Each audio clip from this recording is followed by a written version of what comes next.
Lalu yang selanjutnya, soal nomor 4 membahas tentang manajemen konflik. Manajemen konflik dalam kehidupan organisasi tidak bisa dihindari. Setiap saat kita akan berhadapan dengan konflik, baik konflik antar anggota dalam organisasi maupun antara pimpinan dengan anggota organisasi atau bawahan.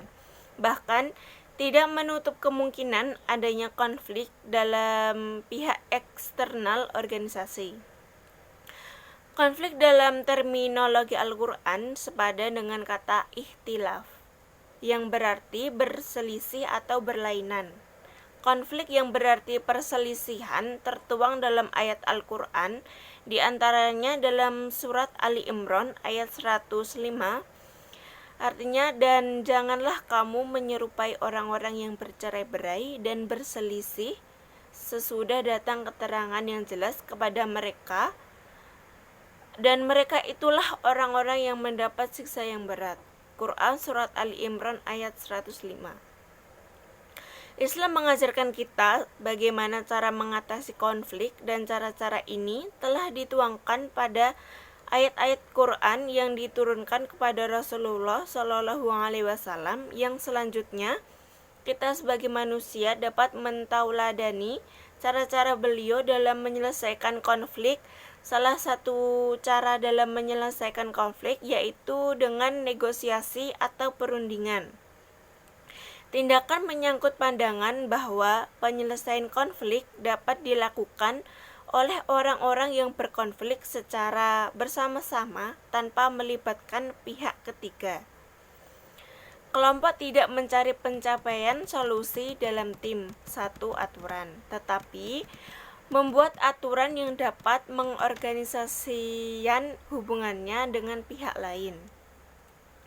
Firman Allah Subhanahu wa Ta'ala menjelaskan metode negosiasi ini dalam surat Asy-Syura ayat 37 sampai 38.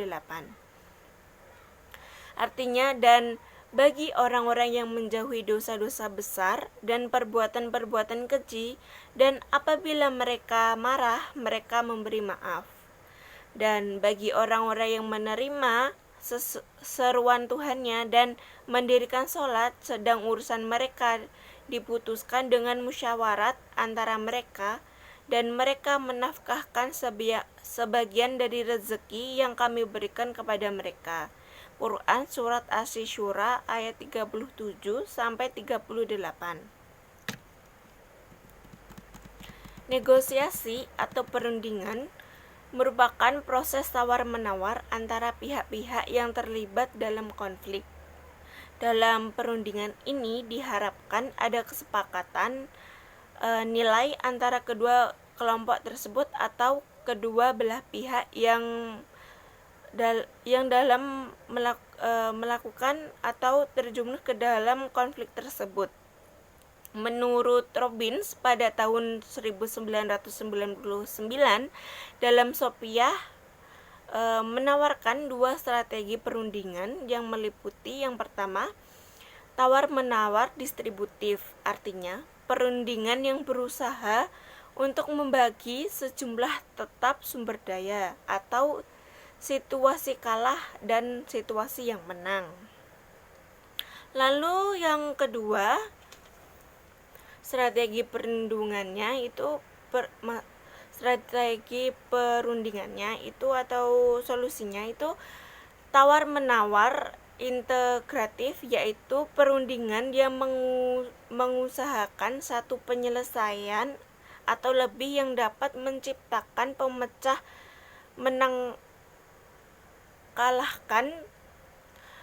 Perundingan mempertemukan dua belah pihak yang sedang berkonflik dengan kepentingan yang berbeda atau berkonflik bersama-sama untuk mencapai sebuah persetujuan atau penyelesaian yang melibatkan antara mereka yang terjerumus atau yang sedang berkonflik.